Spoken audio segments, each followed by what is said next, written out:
Donc là, je suis en train de préparer les petits cages où on va mettre les poussins. Parce que dans 3 jours, on aura les poussins. Il faut les accueillir. Donc je suis en train de préparer l'endroit où ils vont être dans un premier temps. Et au fur et à mesure qu'ils vont grandir, je vais les transférer ailleurs.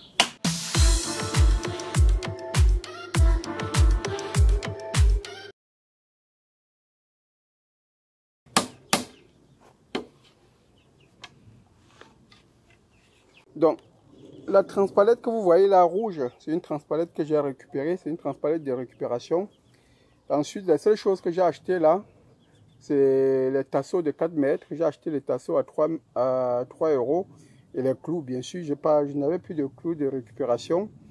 Et ce que vous voyez là, ce que vous voyez ici, voilà, ça, j'ai récupéré au magasin chez Carrefour, Auchan, Lidl. Vous trouvez ça au rayon eau, c'est-à-dire c'est les supports entre les palettes d'eau. Et lorsqu'il retire, vous pouvez demander gratuitement, hein, c'est gratuit. Donc je vais pouvoir couvrir la cage à poussins avec. Donc vous allez voir comment je vais couvrir. Donc ça, ce sont les objets de récupération. Et comme nos œufs sont dans l'incubateur là, dans 3 jours, les poussins vont commencer à sortir. Donc il faut bien que je prépare la cage pour les accueillir. Donc là, c'est en fabrication et je mettrai un peu, je vais couvrir et on va découvrir au fur et à mesure.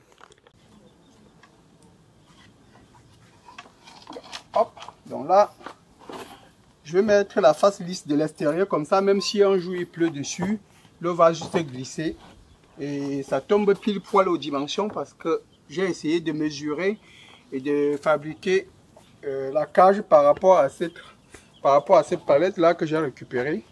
Mais jusque là ça déborde un peu, mais c'est pas trop grave. Donc voilà, je préfère utiliser la visseuse, c'est pratique.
Voilà, la première face est faite. Je ne sais pas si ça va aller ou pas.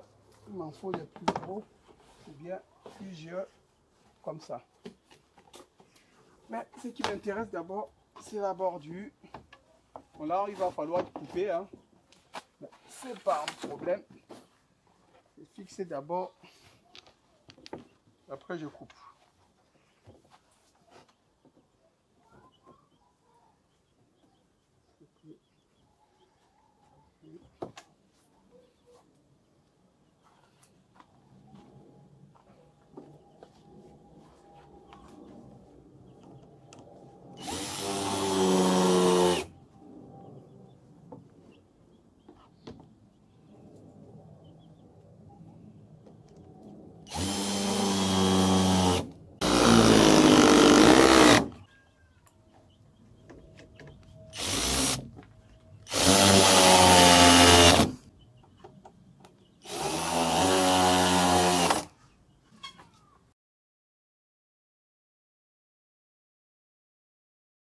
Voilà, on redresse un peu.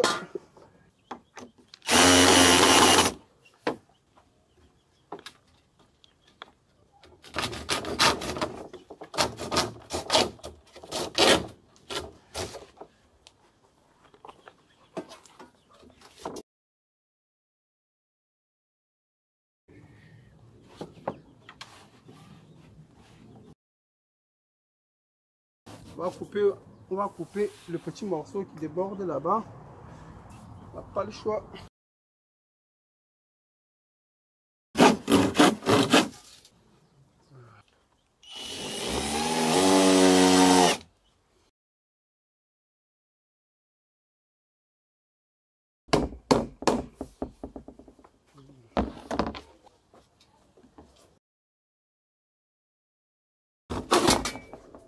Et voilà.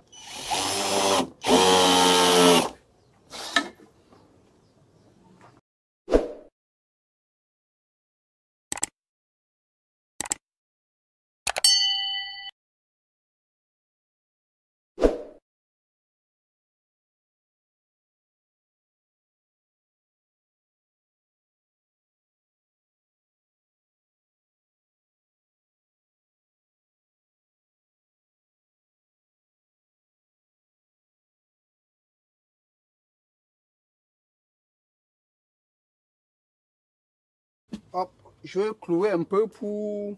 Je vais mettre des petits clous. Comme ça permet d'être sûr que ça tiendra. Donc voilà déjà la fabrication. On va aller visiter un peu, voir où est-ce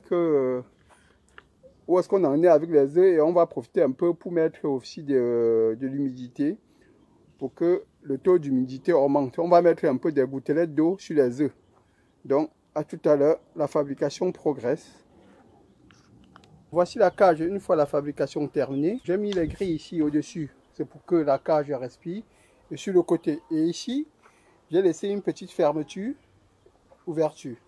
Donc avec les clous là que vous voyez, je pourrais attacher avec. Comme ça, refermer correctement quand je veux et ouvrir comme il faut. Salut à tous. Donc la cage ici qu'on a fabriquée ensemble, au départ c'était pour accueillir les poussins qu'on avait mis dans l'incubateur. Mais à l'arrivée, j'ai trouvé que c'était plus adapté aux poussins un peu plus grands. Et du coup, lorsque j'avais acheté l'incubateur, j'avais fait un test pour voir comment ça fonctionnait. Et j'avais eu 4 poussins. Et parmi les 4 poussins, 2 sont morts subitement. Je me pose la question, j'ai un peu cherché la cause. Mais je soupçonnais qu'ils ont, étant tout petits, ils ont dû manger de la paille et ça les a calés dans la gorge. Et ils sont morts parce qu'ils se portaient très bien. C'était même les 2 meilleurs poussins qui se portaient très bien. Et du jour au lendemain, je les retrouve morts le lendemain. Dans la nuit, ils sont morts. L'autre était tombé dans la flaque d'eau alors qu'il ne pouvait même pas se noyer dedans. Donc du coup, quand j'ai fabriqué cette cage-là, j'ai trouvé que c'était le moment de transférer ces 2 poussins qui avaient issus du test de l'incubateur. Et donc du coup, j'ai placé ici à côté et j'ai adapté la cage que j'avais fabriquée au départ pour ces 4 poussins-là. Donc je trouvais déjà trop petit pour eux et c'est mieux adapté pour les tout petits poussins. Et sur cette cage-là, j'ai ajouté la grille que vous voyez ici de protection. Parce qu'un ami est passé, il m'a dit, qu'il fait aussi, qui élève ses poussins chez lui, de consommation pour les œufs, etc. Il m'a dit, tu sais, les poussins, tout ça, ça attire les chats et d'autres rongeurs. Et si un chat arrive là, il pourra réussir à envoyer la patte pour attraper un poussin ou bien même s'introduire là malgré les protections. Donc j'ai renforcé quand même dans un premier temps en mettant des grilles. Et le soir, je rabattrai. Et le soir venu, je vais rabattre ça et poser les objets dessus pour empêcher au chat de passer. Et là aussi, vous voyez, je peux rabattre comme ça et fermer. Même mettre un petit clou là le soir et le matin, je remets les choses. Donc, j'ai préparé la cage. Vous voyez, il y a la nourriture là à l'intérieur. Il y a de l'eau. Cette fois-ci, j'ai mis quelque chose pour les empêcher de se noyer. Et donc voilà à peu près. Donc on va aller faire le transfert de poussins et on se retrouve tout à l'heure. Donc vous voyez, mon problème c'est que je les ai placés là, mais ils ont l'air de manger du copeau et ça je ne comprends pas. Alors qu'il y a à manger ici à côté. Et pour l'instant ils s'y plaisent bien. Et voilà. Donc comme je vous expliquais, hein, bon là il commence à faire sombre dans le... commence à faire très noir ici là. Donc voilà, l'idée en réalité, comme vous voyez, c'est que tous les soirs, j'ai fixé ça. Vous voyez, là, je vais venir baisser ces trucs-là, comme ça. J'ai un peu mal fixé, hein, mais je vais arranger. Je vais venir baisser.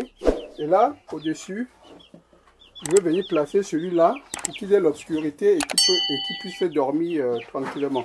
Vous voyez à peu près ce que ça donne le soir, tous les soirs.